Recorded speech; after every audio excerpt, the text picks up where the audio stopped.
네, 오늘은 마태복음 5장 13절에서 16절까지 말씀을 통해 빛, 소금, 그리고 착한 행실이라는 제목으로 하나님 말씀 전하도록 하겠습니다.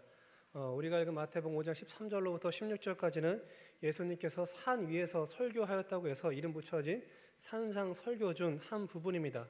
그 중에서도 예수님 설교 중에서 가장 유명한 팔복을 말씀하신 후에 이어서 나오는 말씀입니다.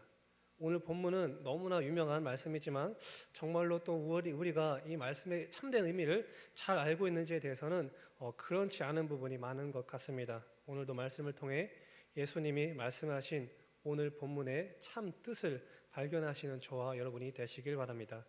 오늘 본문 13절 우리 다시 한번 함께 13절 읽어보도록 하겠습니다. 너희는 세상의 소금이니 소금이 만일 그 맛을 잃으면 무엇으로 짜게 하리요? 후에는 아무 쓸데없어 다만 밖에 버려져 사람에게 밟힐 뿐이니라. 아멘.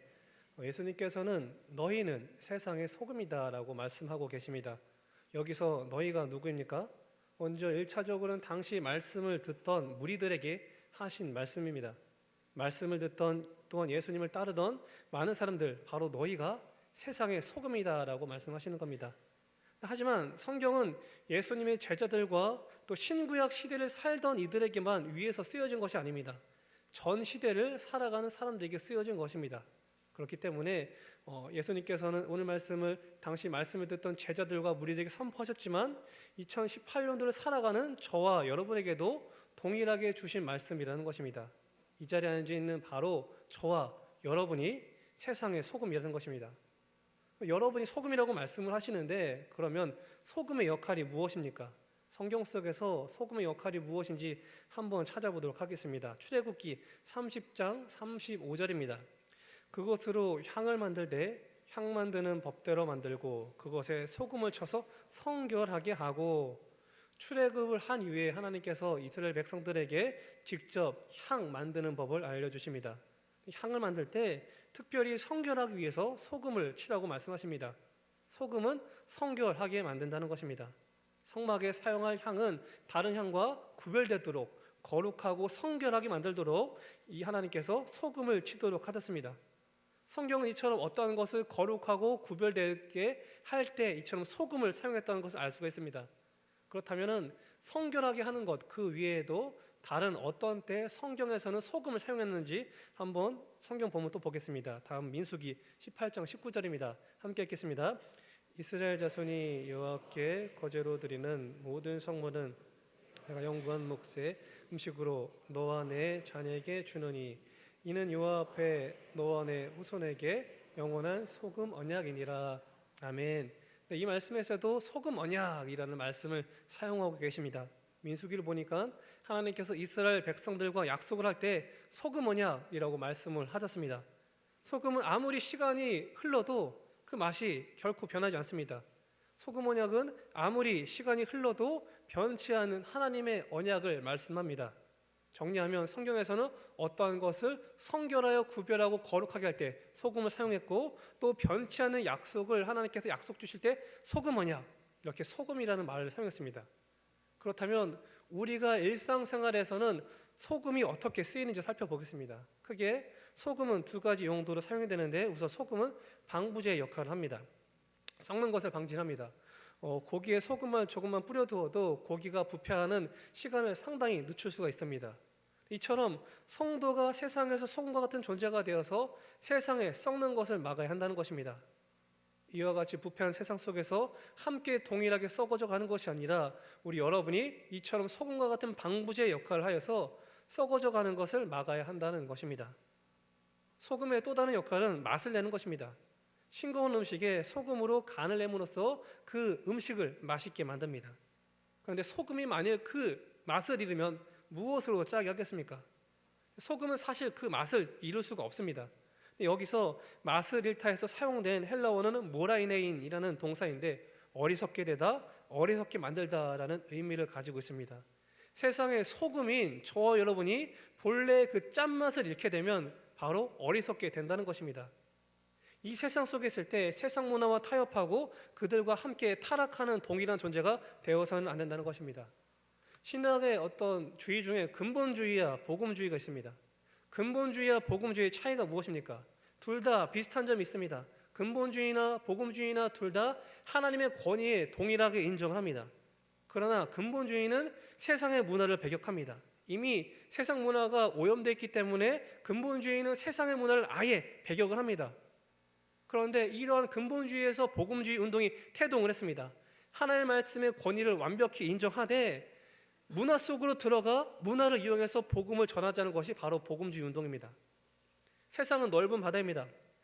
그리스도인은 예수 그리스도라는 구원의 방주를 타서 이미 구원받은 백성입니다.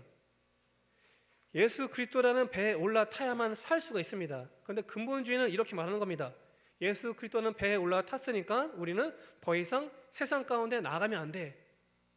배를 타고 세상 가운데 나가면 안 된다는 것입니다. 하지만 복음주의는 무엇입니까? 예수 그리스도라는 배에 우리가 타고 구원을 받았으니까 세상이라는 바다로 나가자는 것입니다.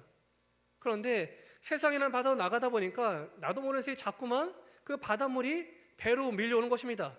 조금씩 세상이라는 바닷물이 예수 그리스도는 구원의 방주 안으로 들어오도록 허용을 하는 것입니다. 이처럼 세상 문화를 계속해서 허용하면 어떻게 되겠습니까? 나중에는 배에 바닷물이 고이게 되어 결국 배가 바닷물 속으로 침몰할 겁니다. 반대로 그러면 나는 이제 배에 올라타서 구원을 받았으니까 너희들과 상관이 없어 하면서 산으로 가야 됩니까? 산으로 간다면은 배는 아예 필요가 없습니다. 배는 물 위에 떠 있기 위해 필요한 존재입니다. 배 위에 있는 저와 여러분은 이미 예수 그리스도의 보혈로 인해 구원함을 받았습니다. 그럼 이제 우리가 해야 될 일은 무엇입니까? 아직 바다에 빠져 있는 그 사람들을 배 안으로 데려와 구원시키는 겁니다. 이러한 사명 감당시키기 위하여 하나님이 저와 여러분에게 소금과 같은 존재가 되라고 말씀하셨다는 것입니다. 우리가 세상 속에 살되 빠져 살면 안 된다는 것입니다. 세상의 바닷물이 계속해서 안으로 흘러들어오도록 방치하면 안 된다는 것입니다. 세상 속에 살되 구별되어 살라는 것입니다. 여러분은 소금입니다. 부패한 세상 속으로 들어가 그들이 더 이상 부패하지 않게 하는 것이 저와 여러분의 역할입니다. 세상 속으로 침투해 들어가되 세상 사람들과 동일하게 술 먹고 즐기는 것이 아니라 여러분을 통해서 그들의 음주 문화가 거룩한 문화로 바뀌어야 하고 또 음란한 문화가 건전한 문화로 바뀌어야 한다는 것입니다. 그것이 바로 세상 속에서 소금의 역할이라는 것입니다. 이어서 14절 말씀입니다. 너희는 세상의 빛이라 산 위에 있는 동네가 숨겨지지 못할 것이요. 이번에는 너희가 세상의 빛이다 라고 말씀하십니다. 세상 사람들도 이런 표현을 즐겨 사용합니다. 당신이 이번 체육대회 우리의 빛입니다. 네가 우리 대학의 빛이야. 네가 우리 회사의 빛이야. 여기서 말하는 것이 빛이 어떤 뜻이 담겨 있습니까? 당신이 우리의 희망이고 미래야라는 뜻을 함축하고 있습니다. 그러면 성경에서는 빛이 무엇을 말합니까? 성경에서는 빛이 매우 중요한 은유로 사용이 됩니다. 우리 요한일서 1장 5절 보도록 하겠습니다. 우리 요한일서 1장 5절 함께 읽겠습니다. 시작.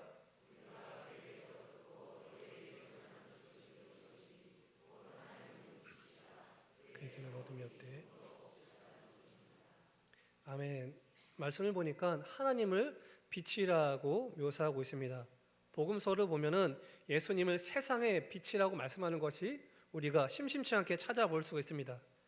여러분을 세상의 빛이라고 하신 이유는 여러분이 하나님 나라의 백성으로서 세상에 주님의 복음을 선포할 사람들이기 때문에 그렇습니다. 세상의 빛인 여러분이 강하고 담대하게 복음을 전하고 전도에 힘써야 한다는 것입니다. 캄캄한 밤이 되었습니다. 무섭습니다. 처음에 어둠 가운데 들어가려고 할 때는 한 치 앞도 보이지가 않습니다. 그러나 조금만 시간이 지나면 동공이 확대됩니다. 최대한 많은 빛을 빨아들여서 조금씩 앞에 있는 사물이 보이기 시작을 합니다. 그러나 완벽히 앞을 볼 수가 없습니다. 이 어두움 가운데 앞을 볼 수 있는 방법이 있습니다.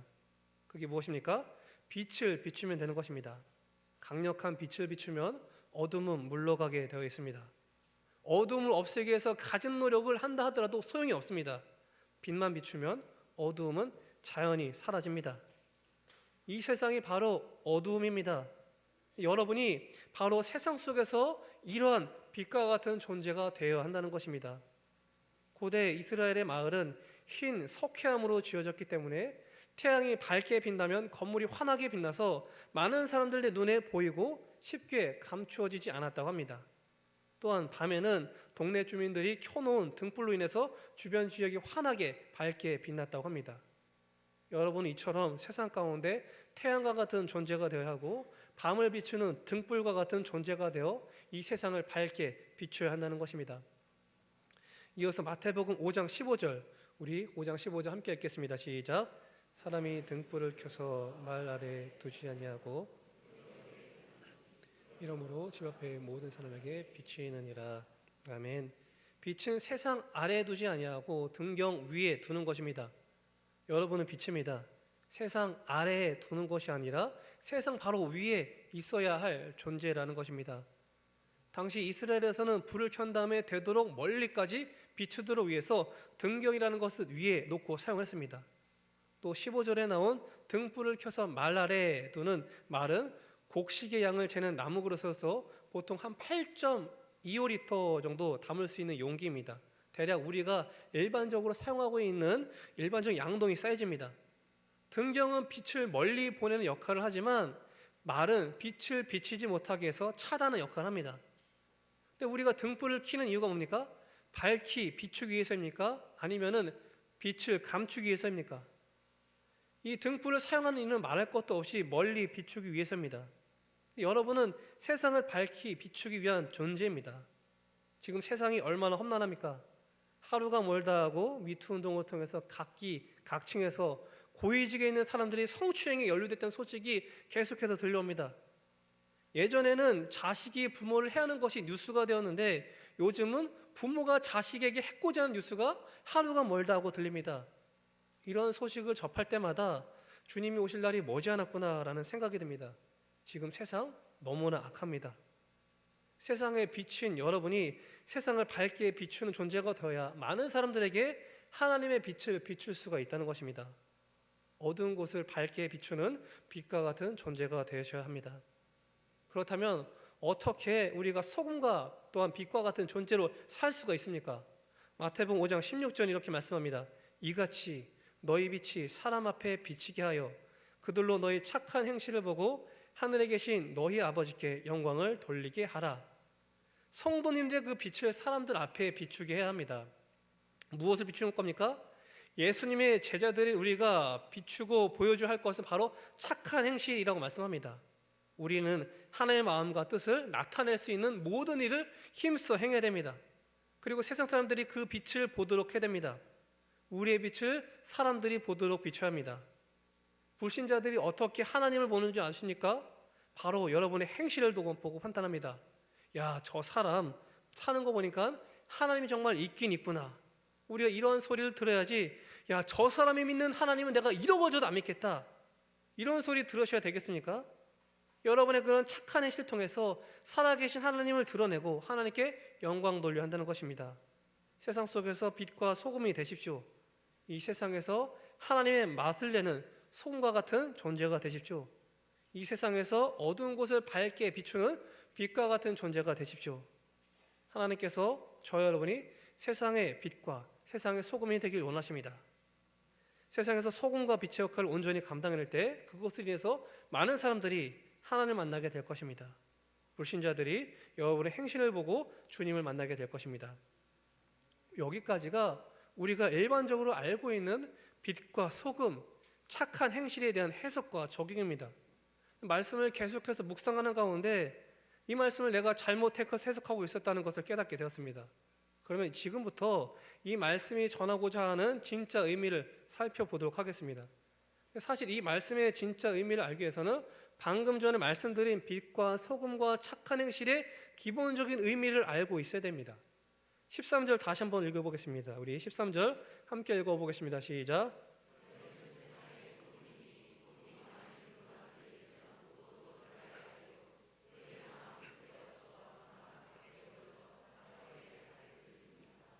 아멘. 네, 제가 처음에 설교한 내용에 비추어서 다시 한번 말씀을 읽을 때 혹시 이상한 점 찾지 않으셨나요? 이렇게 말씀하고 있어요. 너희는 세상의 소금이니. 영어로 보면 You are the salt. 성경은요, 너희는 세상의 소금이 되어라 라고 말씀하지 않으시고요, 너희는 세상의 소금이다 라고 선포를 하고 계십니다. 너희는 세상의 부패를 막는 소금의 삶을 열심히 살아내야 돼 라고 말씀하시지 않고, 너희는 이미 세상의 소금이야 라고 선언의 말씀을 하고 계십니다. 14절도 마찬가지예요. 14절도요, 너희는 세상의 빛이라, 너희는 어둠을 밝게 빛내는 빛으로 열심히 살아 라고 말씀하지 않으시고요, 너희는 세상의 빛이야 라고 선포하고 계십니다. 이 본문은요, 소금이 되기 위해서 부패한 세상에 들어가서 선한 영향력을 끼쳐서 소금의 삶을 살도록 노력해라, 어두운 세상을 밝게 빛내는 존재가 되라, 노력해라, 그 말씀이 아닙니다. 너희는 세상의 소금이다, 너희는 세상의 빛이다 라고 선포의 말씀을 하고 계십니다. 소금의 역할이 무엇이라고 말씀을 드렸죠? 부패를 막는다고 했습니다. 맛을 낸다고 말씀을 드렸습니다. 이 말씀이 만약에 부패한 세상 속에 들어가서 우리가 열심을 내어 깨끗하게 만들어야 된다면, 그런 뜻이라면 정치판에, 정말로 부패한 정치판에 모든 성도가 들어가야 되고 모든 목사님들이 적극적으로 개입해서 정치와 사회를 개혁하고 바꿔야죠. 그렇게 주장하는 것이 해방신학입니다. 민중을 해방하기 위해 예수님이 오셨고 그 일을 우리가 해야 한다고 주장하는 것입니다. 그런데 정말로 예수님이 원하시고 예수님이 이 땅에 오신 이유가 이 땅에서의 도덕적 기준의 부패를 막는 것입니까? 모든 성도가 사회 전반 부패한 곳에 들어가 소금의 역할을 감당해서 부패를 막는 역할을 해야 한다, 그렇게 말씀하시는 걸까요? 솔직히 여러분 자신을 들여다보십시오. 여러분이 정말로 부패한 곳에 들어가서 부패를 막을 수 있는 그런 능력이 있습니까? 아니요. 진짜 부패를 막을 수 있는 분은 딱 한 분밖에 안 계십니다. 예수님밖에 안 계세요. 우리는요, 세상의 부패를 막을 힘이 없습니다. 오직 예수님만이 영적으로 죽어있고 이미 부패해서 썩은 내가 진동을 하고 골마 터져서 구더기가 기어다니는 영적 부패에서 오직 예수님만이 건져주실 수가 있습니다. 왜 예수님이 우리를 향해서 너희는 세상의 소금이야 라고 선포하고 계십니까? 저와 여러분 안에 세상을 성결케 하는 능력이 있어서가 아닙니다.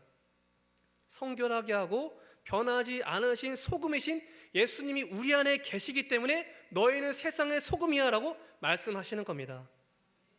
내가 선한 삶을 살도록 열심히 노력해서 소금과 같은 존재가 되어가는 것이 아니라 내 안에 계신 예수님 때문에 너희는 세상의 소금이야 라고 말씀하시는 겁니다.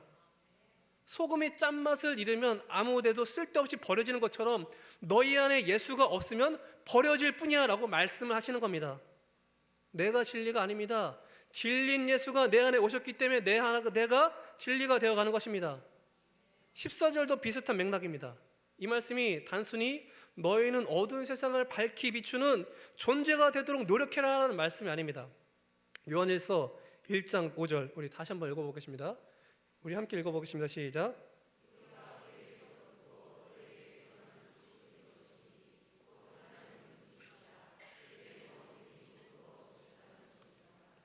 성경을 보니까 빛이 누구라고 말씀합니까? 빛은 하나님이라고 말씀합니다. 우리가 빛이 아니에요. 우리가 빛이 아닙니다. 하나님이 빛입니다. 더 정확하게 설명해 주는 구절이 있어요. 요한복음 1장 1절로 5절 제가 읽어드리겠습니다. 태초에 말씀이 계신지라. 이 말씀이 하나님과 함께 계셨으니 이 말씀은 곧 하나님이시니라. 그가 태초에 하나님과 함께 계셨고 만물이 그로 말미암아 지은 바 되었으니 지은 것이 하나도 그가 없이는 된 것이 없느니라. 그 안에 생명이 있었으니 이 생명은 사람들의 빛이라. 빛이 어둠에 빛이 돼 어둠이 깨닫지 못하더라. 태초부터 하나님과 함께 계시고 천지창조로 주관하신 예수님이 빛으로 이 땅에 오셨습니다. 성경을 보니까 세상이 깨달아요, 못 깨달아요? 다시 한번 말씀 보여주세요. 5절 말씀 마지막 요한일서 1장 5절. 네. 세상이 깨닫습니까? 못 깨닫습니까? 못 깨달아요. 세상은 어둠이기 때문에 깨닫지 못합니다. 영적으로 무지하기 때문에 빛이 오신 예수님을 세상은 깨닫지 못합니다. 그런데 마태복음 5장 14절에서는 우리를 보고 너희는 빛이래요. 왜 우리가 빛입니까? 우리가 어두운 세상을 밝게 빛낼 능력이 있어서가 아닙니다. 빛이신 그분 예수님이 우리 안에 거하시기 때문에 너희는 세상의 빛이야 라고 선포하고 계시는 겁니다. 너희는 세상의 부패를 막는 소금이 되어라. 세상을 밝게 빛낼 빛이 되어라 말씀하시는 게 아니라 소금이신 예수가 너희 안에 거하기 때문에 너희는 세상의 소금이야 라고 말씀하시는 것이고, 빛이신 예수가 너희 안에 거하기 때문에 너희는 세상의 빛이야 라고 말씀하시는 겁니다. 이 14절부터 16절까지 쭉 이어서 해석을 해야 되는데 많은 사람들이 이 16절 때문에 해석이 헷갈리는 거예요. 마태복음 5장 16절이에요. 이같이 너희 빛이 사람 앞에 비치게 하여 그들로 너희 착한 행실을 보고 하늘에 계신 너희 아버지께 영광을 돌리게 하라.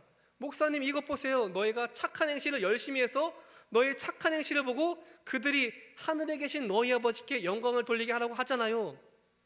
마태복음 5장 14절 15절 이 본문은 착한 일을 열심히 하라는 게 맞습니다 라고 주장할 수 있어요. 질문 하나 드리겠습니다. 여러분이 사회에서 착한 일을 정말로 열심히 하고 봉사활동 열심히 했더니 주변 사람들이 그 모습을 보고 예수 믿지 않는 사람들이 야 할렐루야 주님을 찬양합니다, 네가 믿는 하나님 나도 영광 돌릴 거야 그러던가요? 아닙니다. 내가 착한 일 열심히 하면요 내 평판이 높아지는 거예요. 내가 봉사활동 열심히 하면요 내가 존경받는 거예요. 야 그 친구 정말 성실해, 야 그 사람 너무 착해, 야 그 사람 존경받을 만해. 우린 그런 사람들을 너무나 잘 알고 있습니다. 슈바이처 박사 자신이 가지고 있던 모든 부경을 다 버리고 아프리카로 떠나서 50년 동안 의료봉사를 한 그 슈바이처, 지금까지도 수많은 사람들이 존경합니다. 슈바이처가 자신의 부경을 버렸다고 해서 하나님께 영광이 돌려지지 않습니다. 그냥 슈바이처의 영광이 드러날 뿐이에요. 어떠한 문자의 정확한 의미를 알려면 그 문자가 쓰여졌던 당시의 문화와 상황을 이해해야 됩니다. 지금의 기준으로 문자를 해석하면 안 되고 그 문자가 쓰였던 당시의 문화로 들어가서 이해를 해야 돼요. 예를 들어서 제가 조선시대에 쓰여진 조선왕조 실록 책을 읽는데 이런 글이 예를 들어서 나오는 거예요. 1430년 4월 10일 세종대왕이 매화를 보다. 조선시대 글을 읽을 때 당시 문화를 이해하지 못하면 이렇게 해서 이해할 수 있습니다. 야 봄이 되어서 세종대왕이 매화꽃을 보러 갔나 보다 생각할 수가 있습니다. 이 문자의 정확한 의미를 알려면 당시의 문화와 상황을 알아야 됩니다. 조선시대는 왕이 사용하던 화장실 변기를 매화틀이라고 불렸다는 문화를 이해한 상태에서 이 글을 읽어야 됩니다. 그래야 1430년 4월 10일 세종대왕이 매화꽃을 본 것이 아니라 화장실을 볼일 보러 갔구나라는 그 의미를 명확하게 알 수가 있습니다. 성경은 마찬가지입니다. 성경은요 그 쓰여진 시대가 자그마치 지금으로부터 2000년 전에 쓰여졌습니다. 우리는 2000년이 지난 상태에서 성경을 읽고 있습니다. 구약 같은 경우는요 3500년 전에 쓰여졌습니다. 게다가 또 성경 어떻습니까? 우리는 전혀 알지 못하는 중동 문화권에서 쓰여졌습니다. 2018년 한국 문화와 배경 속에서 한국적인 사고방식을 가지고 성경을 해석하면 큰 오류에 빠질 수가 있다는 것입니다. 성경의 정확한 의미를 알려면 그 단어의 원어를 알아야 됩니다. 그리고 그 단어가 2000년 전에 어떤 때 사용이 되었는지 살펴봐야 되고 그 단어가 다른 성경에는 어떻게 사용했는지 살펴봐야 정확한 의미를 알 수가 있습니다. 오늘 우리가 읽었던 마태복음 5장 16절에 착한 행실이라고 번역된 단어는 헬라어로 카라에르가라는 단어입니다. 그렇다면 이 카라에르가라는 그 단어가 다른 성경에서는 언제 쓰였는지 한번 살펴보겠습니다. 마가복음 14장 3절이에요. 우리가 잘 알고 있는 말씀인데 제가 쭉 읽어드리도록 하겠습니다. 예수께서 베다니 나병 환자 시몬의 집에서 식사하실 때 한 여자가 매우 값진 향유 곧 순전한 나도 한 옥합을 가지고 와서 그 옥합을 깨뜨려 예수의 머리에 부으니 어떤 사람들이 화를 내어 서로 말하되 어찌하여 이 향유를 허비하는가? 이 향유를 300데나리온 이상에 팔아 가난한 자들에게 줄 수 있었겠도다 하며 그 여자를 책망하는지라. 예수께서 이르시되 가만두라. 너희가 어찌하여 그를 괴롭게 하느냐? 그가 내게 좋은 일을 하였느니라. 가난한 자들은 항상 너희와 함께 있으니 아무 때라도 원하는 대로 도울 수 있거니와 나는 너희와 항상 함께 있지 아니하리라. 그는 힘을 다하여 내 몸에 향유를 부어 내 장례를 미리 준비하였느니라.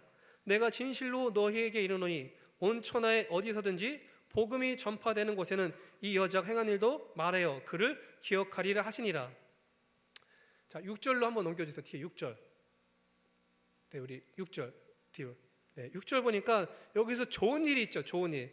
이 좋은 일 카론 에르곤이 우리가 읽었던 마태복음 5장 16절의 착한 행실과 동일한 단어입니다. 이 본문은요, 이런 내용이었어요.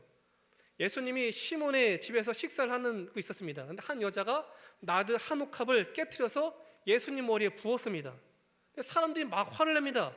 이유가 뭡니까? 야, 그 향유를 팔면은 300데나리인데 왜 그 향유를 아깝게 허비하니? 그 향유를 팔면은 훨씬 더 많은 사람들에게, 가난한 사람들을 섬기고 도울 수 있는 착한 일인데 너는 왜 그 돈을 낭비했니? 사람들이 화가 나서 그 여인을 책망해요. 사람들 눈에는 이 여인의 행동이 좋은 행동이에요, 나쁜 행동이에요? 나쁜 행동이죠. 악한 행동입니다. 엄청난 돈을 낭비한 거예요. 당시 300데나리온은 지금 돈 환산하면 대략 3천만 원 되는 돈이에요. 근데 3천만 원의 향유를 한순간에 머리에 깨부순 거예요. 사람들 눈에 이게 뭐예요? 미친 짓이에요. 저 여자 미쳤어. 3천만 원을 팔아서 차라리 불쌍한 사람 도와주면 훨씬 더 많은 사람 도와줄 수 있는데 저게 뭐 하는 짓이야? 세상 사람들 보기엔 이 여인 행동이 미친 짓이고 나쁜 짓입니다. 악한 행동이에요. 수많은 사람들을 도울 수 있는 거액을 한 사람의 머리에 허비한 악한 행동입니다. 아주 나쁜 행동이에요. 헌데 예수님은 이 여인에게 마태복음 5장 16절에서 사용한 동일한 표현인 칼은 에르고온이라는 단어를 사용하면서 이 여자가 내게 좋은 일을 했다. 이 여자가 한 행실은 착한 행실이라 라고 말씀을 하십니다. 마태복음 26장에도 이 향을 깨트린 여인 동일한 부분이 나오는데 거기서도요, 제자들이 막 분개를 합니다. 당시 제자들은 회심하기 이전으로 세상 사람들을 대변합니다. 여인이 한 행동은 어떻습니까? 회심하기 이전에 세상 사람들의 눈으로 보면 선한 행동이에요? 나쁜 행동이에요? 악한 행동입니다. 이건 결코 선한 것이 아닙니다. 당시 제자들까지 분개할 정도로 악한 행동이었어요. 당시에는 향수가 굉장히 귀했습니다. 옥합은요, 결혼을 준비했던 여인들이요, 결혼 자금을 모아둔 적금이에요. 지금처럼 은행의 제도가 잘 정립되어 있지 않기 때문에 돈을 모으기 위해서 향유를 모았습니다. 그 향유를 그 여인은 오랫동안 모아서 자신의 결혼의 지참금을 사용하기 위해서 평생을 모아왔습니다. 그런데 한순간에 자신이 평생 모은 결혼 지참금을 깨트려서 예수님에 부은 거예요. 세상 사람들 눈에는 이 행동은 결코 선한 행동이 아닙니다. 바보스러운 행동이고 미련한 행동이고 악한 행동이고 종교적 열심이에요. 그런데 예수님 뭐래요? 네 여인이 좋은 일을 했다. 착한 행실을 했다. 복음이 전파되는 곳에서 이 여자가 행한 일도 말하여 그를 기억하리라. 입에 침이 많아도 칭찬을 하십니다. 그러면 여기서 우리는 마태복음 5장 16절에서 말하는 착한 행실이 세상에서 말하는 그 기준의 착한 행실이 아니라는 것을 알 수가 있습니다. 그럼 왜 예수님은 향유컵을 깨트린 여인의 행동을 좋은 일, 착한 행실이라고 칭찬하셨을까요? 왜 그렇습니까? 향유는 유대인들이 장례를 치를 때 사용하던 장례 용품 중 하나입니다. 향유 옥합을 깬 여인은 예수님의 장례를 미리 준비한 행동이었습니다. 그렇다면 이 말씀을 오늘날 우리가 교회에 어떻게 적용해야 될까요? 이 본문의 여인처럼 우리가 가진 재산 다 팔아서 교회에 헌금해, 그게 선한 일이야, 그렇게 말씀하시는 겁니까? 그렇지 않습니다. 그 여인이 예수님을 위해서 한 그 행위 자체를 착한 행실이라고 평가해 주시는 것입니다. 마태복음 5장 16절에서 말하는 착한 행실은요, 세상의 기준에서의 선하고 착한 행동이 아니라 예수님을 위해서 하는 행동을 말합니다. 여러분이 아무리 봉사활동을 많이 가고 구제를 많이 해도 세상 사람들이 주님을 찬양하지 않습니다. 여러분이 몇 천만 원씩 구제를 하면 여러분의 인기가 높아지고 여러분의 존경을 받는 겁니다. 천문학적인 액수를 기부하는 빌 게이츠를 보고 야, 할렐루야, 주님을 찬양합니다 하지 않습니다. 그러니까 빌 게이츠 존경할 뿐이에요. 현 씨가 서울에서 부산까지 자전거를 타고 다니면서 한 달에 몇 천만 원씩 기부를 한다고 해도 불신자가 야, 나 예수님 믿을 거야, 주님을 찬양해요 하지 않습니다. 현 대단해요, 존경해요. 현 씨의 인기와 명성이 높아질 뿐이에요.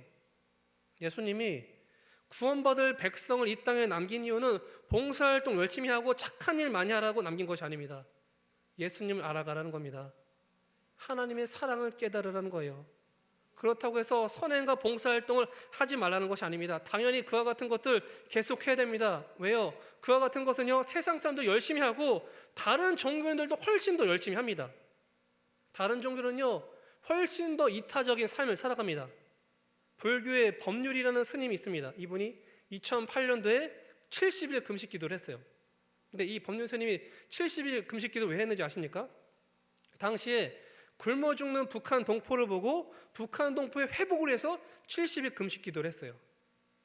이분이 당시 북한 동포의 아사 소식을 접하고, 야, 북한 동포가 굶어 죽는데 어찌 나만 먹을 수가 있겠는가 하면서 북한 동포를 살리자고 호소하며 금식 기도를 70일 했습니다. 그리고 지금까지 해마다 21일씩 북한을 위해서 금식 기도하고 있어요. 지율 스님이라는 분은요, 물과 소금만 먹는 금식 기도를 100일 했어요. 대단하죠? 한 번도 안 놀라시는데 100일 금식 기도를 했습니다. 지율 스님이. 이유가 뭔지 아세요? 환경보호였어요. 죽어가는 환경을 살리기 위해서 지율 스님이라는 분은 100일 금식 기도를 했습니다. 기독교 내에서 많은 성도와 목회자가 금식합니다. 종종 목사님들이 40일 금식 기도했다는 소식을 접합니다. 전에 제가 사역했던 한 교회에서도 사모님이 40일 금식 기도 하셨어요. 이유가 무엇이었는가? 그 당시 목회가 어려우셨다고 합니다. 많은 분들이 금식 기도하는 이유가 기도응답이고 자신의 어려움 해결이고 건강 회복입니다. 제가 지금까지 북한 성도를 위해서 40일 금식 기도했다는 분은 우리 기독교인에서 본 적 없습니다. 세상의 기준을 봤을 때요, 스님들의 선행과 스님들의 금욕과 그들의 자기 절제, 목사님들이 못 쫓아가요. 근데 우리는 그런 것을 하는 것이 아닙니다. 성경에서 말하는 선행은요, 우리의 기준으로 보는 봉사와 이타주의가 아닙니다. 아무리요 다른 사람을 위해서 헌신적인 삶을 일평생 살았어도 그 안에 예수님이 계시지 않는다면 그게 악이고, 아무리 창녀처럼 몸을 팔고 남을 속이고 해코지하는 수없이 다른에게 피해를 주는 사기꾼 인생을 살았어도 그 안에 예수가 계시다면 그게 선이라는 겁니다.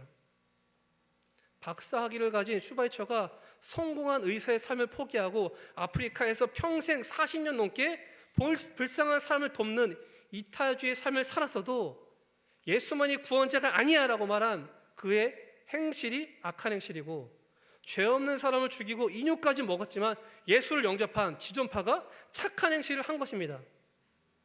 진리에 눈이 뜨이지 않으면 말도 안 되는 내용이죠. 아니, 어떻게 창녀가 선이고 창녀가 선이고 지존파가 선일 수가 있어? 진리에 눈이 뜨이지 않으면 이해할 수 없는 평가입니다. 성경에 기록될 당시에도 그랬어요. 세상 사람들 눈을 볼 때는 인간 쓰레기였던 창녀와 동족의 피를 빨아서 사리사욕을 채우던 세를 향해서 예수님 뭐라고 하셨죠?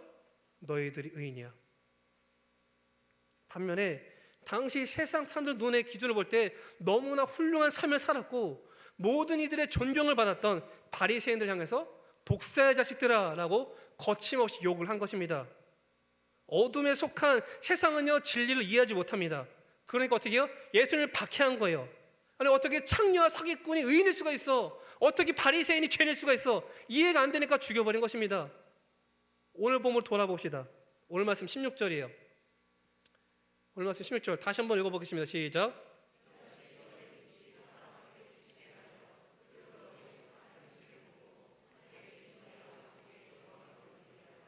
아멘. 16절에서 그럼 빛은 누구십니까? 예수님이에요. 너희는 세상의 소금이다.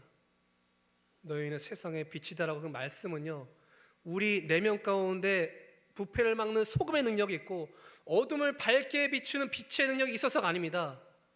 영적으로 죽어가는 잔리는 소금인 예수가 너희 안에 있기 때문에 너희는 소금이야 라고 말씀하시는 것이고, 어두운 세상을 밝게 비출 예수가 너희 안에 있기 때문에 너희가 빛이야 라고 말씀하시는 겁니다. 너희 안에 있는 예수가 사람 앞에 비춰 너희 착한 행실, 이 땅의 사람들의 기준을 볼 때 악한 행실을 보이시는 그 행위, 300데나리온의 행위를 예수님께 부은 행위, 심지어 예수님께 제자들을 분노케 한 그 행위, 그러나 예수님은 착한 행실을 평가한 그것이 오히려 하나님께 영광을 돌리게 하라, 그 말씀을 하고 계시는 것입니다. 예수님 보실 때 착한 행실이 때로는 세상에 보기에 악한 행실이 될 수가 있습니다. 우리 안에 계신 예수님 나오려면 어떻게 해야 됩니까? 내가 죽어야 됩니다. 계속해서 내가 죽고 내 안에 계신 예수가 살아나야 돼요. 그게 성경이 말하고 있는 착한 행실이에요. 우리가 무엇에 열심을 내서 착한 사람이 돼서 세상 사람들의 존경을 받아 하나님께 영광 돌리자, 그게 아닙니다. 내 안에 계신 빛이신 예수님이 나오려면 내 안에 예수님을 가득 차 있어야 됩니다. 인풋이 있어요, 아웃풋이 있어요. 들어오는 것이 있어야 나가는 것이 있습니다. 여러분은 오늘 하루를 무엇으로 채우셨습니까? 여러분의 하루를 돌아보십시오. 무엇으로 여러분의 하루를 채우셨습니까? 내 안에 말씀인 예수님으로 채우기보다 스마트폰과 인터넷과 TV, 세상의 미디어와 즐거운 오락거리로 시간을 가득 채우지 않았습니까? 예수님을 아셔야 됩니다. 예수님의 사랑을 깨달으셔야 돼요. 그 크신 하나님의 사랑, 은혜 깨달으라고 주께서 이 땅에 남겨두신 것입니다. 기독교는 내가 열심을 내서 예수님 닮는 것이 아닙니다. 내가 죽음으로 내 안에 소금이신 예수가 드러나는 거예요. 내가 사라짐으로 내 안에 빛이신 예수님이 드러나는 겁니다. 내가 사라짐으로 빛과 소금인 예수님이 드러나도록 하여서 예수님을 위한 그 착한 행실을 통해 하나님께 영광 돌리시는 저와 여러분 되시길 주의 이름으로 축원합니다. 기도하겠습니다.